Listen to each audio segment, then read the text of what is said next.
इटावा की घटना को किस तरीके से देखते हैं आप? क्या है? एक बहुत प्रसिद्ध संत हुए रैदास जी, संत रैदास जी, उन्होंने एक अद्भुत बात कही, जन्म जात मत पूछिए का जात अरुपात, रैदास दास प्रभु के को न जात कुजात। देखो वर्तमान समय में इस देश में कैंसर से बड़ी अगर कोई बीमारी है तो वो है जातिवाद। इस देश को तोड़ने की सबसे बड़ी अगर कोई बीमारी है वो है जातिवाद। इस देश को खत्म करने के लिए दूसरा नया पाकिस्तान जन्म देने के लिए अगर यदि कोई बीमारी है तो वो है जातिवाद। इस देश की उन्नति को रोकना है तो वो है जातिवाद। इस देश का उत्थान रोकना है वो है जातिवाद। इस देश में लगातार दंगे करवा करके नेताओं को अपने पेट भरने हैं जातियों के नाम पर तो वो है जातिवाद। इस देश में हिंदू से लड़वाना है तो उसका सॉफ्ट उपाय है जातिवाद। इस देश में हिंदुओं को एकजुट यदि नहीं होने देना है तो उसका उपाय है जातिवाद। बल्कि भैया हमारा सनातन धर्म कहता, हमारे आदि जगत गुरु रामानंदाचार्य भगवान, पूज्य श्री रामानंदाचार्य भगवान कहते हैं, जात ना पूछो साधु की। हमारे पसंत कहते हैं, हरि को भजे सो हरि को होई, जात पात पूछे नहीं कोई। भैया जो जातिवाद में फंसा है इससे निश्चित रूप से देश की दुर्गति होगी, देश की स्थिति ठीक नहीं रहेगी। इटावा की घटना घोर निंदनीय है, सिखा चोटी काटना ये भी निंदनीय है हमारी। लेकिन दूसरी सबसे बड़ी बात हम इस पे ये कहना चाह रहे हैं, उससे बड़ी निंदा की बात ये है जो उस घटना में घी डाल रहे हैं, विवाद बढ़ा रहे हैं, संवाद की वजह। यदि दो भाई आपस में लड़ रहे हैं तो उसको सुलझाने का कार्य करना चाहिए। महाराज जी जिस तरीके से कुछ पार्टियां हैं जैसे अखिलेश जी, उन्होंने भी कहा कि 50 लाख टेबल के अंदर से लेते, और ये पार्टियां तो जातिगत राजनीति पे चल चलती है। हम भैया राजनीति पे कोई बयान देते नहीं, कोई हम पर यदि देता रहे, भगवान की इच्छा मान लेते हैं, हनुमान जी की इच्छा है, हम तो अपना कार्य सतत करते हैं। अखिलेश यादव जी के बयान को किस तरीके से देखते हैं आप? अंडर टेबल 50 लाख अपनी बातें हैं, सबके अपने अपने विचार हैं, जो जैसा जाकी रही भावना जैसी प्रभु ने देखी तीन। हिंदुत्व को हिंदुओं से कितना खतरा है महाराज, क्या समझ? जितना पानी में नाव को खतरा सुराग से है उतना हिंदुत्व को हिंदुओं से खतरा है।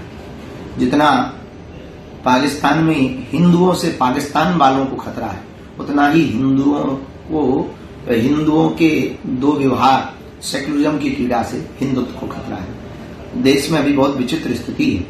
इस देश को तोड़ने के लिए नई प्रकार की नीतियां अपनाई जा रही हैं, जातिवाद की नीतियां, जिस कारण से पूरे देश में एक नया माहौल खराब। विगत 10 दिनों से आप देखो मीडिया पर सिर्फ एक ही न्यूज चल रही है और कुछ लोग इसी में अपनी अपनी तरह तरह की बातें प्रस्तुत करके और दो फाड़ कर रहे हैं हिंदुत्व को। सब हमारे अपने हैं, सनातन धर्म हमारा अपना है, ये देश हमारा अपना है। हम देश के लिए क्यों ना जिए, हम सनातन के लिए क्यों ना जिए, हम क्यों जातिवाद में पड़े, हम इस देश के लिए कार्य क्यों ना करें। हम भैया जातवाद से ऊपर उठकर, भाषावाद से ऊपर उठकर, क्षेत्रवाद से ऊपर उठकर राष्ट्रवाद पर कार्य क्यों ना करें। हमारा भारत भी अमेरिका की तरह, हमारा भारत भी न्यूजीलैंड की तरह, हमारा भारत भी ऑस्ट्रेलिया की तरह संपन्न हो। भारत को भव्य और संपन्न बनाने के लिए जातवाद नहीं राष्ट्रवाद जरूरी। आपके इस हिंदुत्व का जो झंडा आपने उठा के लगा, जात पात खत्म करने की बात है, उत्तर प्रदेश में 2027 में चुनाव है, बिहार में चुनाव, इससे कितना नुकसान पड़ेगा पार्टियों पे? जब तक जातिगत रूप में इस देश की स्थितियां रहेंगी तब तक हमें नहीं लगता कि कहीं का डेवलपमेंट हो पाएगा। जातियों में केवल एक वर्ग का भला होगा और यदि हम राष्ट्र की बात करेंगे तो पूरे देश के नागरिकों का भला होगा। हम चुनाव में तो कुछ खास बोलते नहीं क्योंकि हमारा रास्ता सबको एक करने का है, हमारा रास्ता तोड़ने का नहीं जोड़ने का। हम किसी एक पार्टी के नहीं, सब पार्टी के हैं। हमारा कोई एक नेता नहीं, हमारे लिए सब प्रिय है। साधु के लिए तो सब प्रिय होते हैं।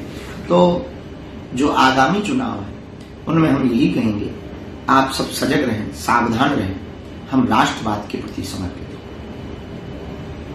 महाराज कांवड़ यात्रा को लेकर बयानबाजी कर रहे हैं मौलाना की कांवड़िया मांस लेते हैं, शराब पीते हैं, हुड़दंग करते हैं, इसको किस तरीके से आप देखते हैं? इस बयान को लगातार वर्तमान समय में सनातन पर टीका टिप्पणी करना बड़ा सरल हो गया है, सॉफ्ट टारगेट है सनातन।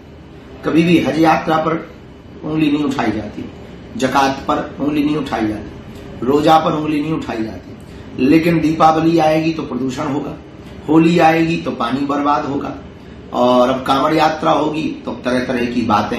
हाँ, सब लोगों में सब प्रकार के लोग होते हैं, ऐसा नहीं कि सब ठीक होता है, कुछ अच्छे भले बुरे होते हैं, सभी में होते हैं। किसी जितने मजहब हैं उन मजहबों में भी अच्छे भले बुरे लोग हैं, उसी प्रकार सब समाजों में, सभी वर्गों में, सभी लाइनों में अच्छे भले बुरे लोग होते हैं। न्यूज में भी अच्छे भले बुरे लोग होते हैं, जैसे उसी प्रकार इस संत लाइन में भी अच्छे भले बुरे होते हैं। कुछ कालनेमी होते, कुछ साधु होते, कुछ असाधु होते, नेताओं में भी ऐसे होते, अभिनेताओं में भी ऐसे होते हैं। तो फिर भी इसके बाद सनातन धर्म के ऊपर उंगली उठाना, इससे ये सिद्ध होता है कि सनातन धर्म को सॉफ्ट टारगेट बनाया गया इस देश में। सनातन धर्म से लोगों की आस्था उठे, सनातन में आपस में विद्रोह उत्पन्न हो, इसलिए बार बार टीका टिप्पणियां भगवानों के ऊपर, कभी मंदिरों के ऊपर, कभी त्योहारों के ऊपर, कभी सनातन की परंपरा के ऊपर की जाती हैं। अब कांवड़ यात्रा पर जो उंगली उठा रहे हैं, हमको तो लगता है निश्चित रूप से उनको मानसिक बीमारी है और वो विक्षिप्त है। कांवड़ यात्रा भगवान महादेव के प्रति श्रद्धा का प्रतीक है। अब कोई कैसे जा रहा वो उसकी निजी आस्था है, वो अपनी आस्था से जा रहा, कि जल भर के जा रहा, हल चल करके जा रहा, वो उसकी अपनी निजी आस्था है। पर हमें नहीं लगता कि किसी पर टीका टिप्पणी करनी चाहिए। एक उंगली उठाएं किसी पर तो 3 उंगलियां स्वतः अपनी तरफ मुड़ जाए। ऐसे मौलानाओं के लिए क्या मैसेज है बागेश्वर धाम पीठ से? हम उन मौलाना साहब को ये कहना चाहेंगे, उनके धर्म गुरुओं को, कि हमारी बात बहुत गंभीरता से है। यदि वो अभी कांवड़ पर बोलेंगे और कल के दिन हम आपके ऊपर बोलेंगे तो आपको फिर बड़ी मिर्ची लगेगी। इसलिए उनके जितने भी विशिष्ट धर्म गुरु हैं, ऐसे मौलाना के खिलाफ में तत्क्षण एक फतवा जारी होना चाहिए। एक तरफ योगी सरकार है, योगी सरकार ने तमाम चीजें लाइसेंस के लिए बात कर दी है कि जितनी फूड दुकानें लाइसेंस हों, और भी जो मांस की दुकान है प्रतिबंध लगा दिया है। इसको बहुत उत्तम है, पवित्रता बहुत आवश्यक है। और हम कांवड़ में जाने वाले लोगों को भी प्रार्थना करेंगे कि अपनी सनातन परंपरा का मजाक न उड़े, इतनी सावधानी पूर्वक चलना, किसी के हृदय को ठेस न पहुंचे, इतनी सावधानी पूर्वक अपनी आस्था को लेकर चलना, हुड़दंग मत करना, और किसी भी प्रकार से सनातन धर्म के ऊपर प्रश्न चिन्ह खड़ा ना होवे तो बड़े सावधानी पूर्वक, बहुत गंभीरता पूर्वक, पवित्रता के साथ चलना, ताकि हमारे भगवान महादेव का मजाक का पात्र न बने। कांवड़िया, एक कांवड़िया के कारण सभी कांवड़ियों के ऊपर उंगली न उठे, क्योंकि सब बुरे नहीं होते। एक आध कोई बीच में अगर बुरा भी हो तो उससे भी हम प्रार्थना करेंगे कि और जगह है और यात्राएं हैं, उन यात्राओं में तुम उपद्रव कर लेना, पर कांवड़ यात्रा में उपद्रव मत करना, ताकि सनातन धर्म पर प्रश्न चिन्ह खड़ा न हो। कर्नाटक के मंत्री हैं और मल्लिकार्जुन खड़गे के बेटे हैं प्रियंक खड़गे, वो कह रहे हैं कि अगर पार्टी सत्ता में आई तो राष्ट्रीय स्वयंसेवक संघ को खत्म कर देंगे। हम इस पर कुछ कह नहीं सकते हैं, उनके सबके अपने अपने निजी एजेंडे होते हैं ना पार्टियों के। सनातन धर्म के लिए तो ये विषय नहीं है, हम केवल धर्म और सनातन पर वार्ता करते हैं। जिस तरीके से राष्ट्रीय स्वयंसेवक संघ काम करता है, आप भी देखते हैं, तो उसको किस तरीके से? बहुत स्वीकारोक्ति के साथ जो कार्य हो रहा गांव-गांव में, गली-गली में, वर्तमान में गांवों में अगर यदि कन्वर्जन पर लगाम लगी है तो उसका सबसे बड़ा श्रेय है आरएसएस को। जिस तरीके से उन्होंने हिंदुओं को बचाकर गांव-गांव में रखा, इतनी प्रशंसा की जाए उतनी कम है, और जितनी उनकी प्रशंसा की जाए उतनी तो कम है ही है, जितना उनको साधुवाद दिया जाए वो भी कम है। बहुत अद्भुत कार्य कर रहे हैं, हम उनको साधुवाद दे रहे हैं। बाकी सब पार्टियों के अपने, ऐसे लोग उसी पार्टी को खत्म करने की बात कर रहे हैं। हम क्या कहेंगे, वो उनका निजी विचार हो सकता है।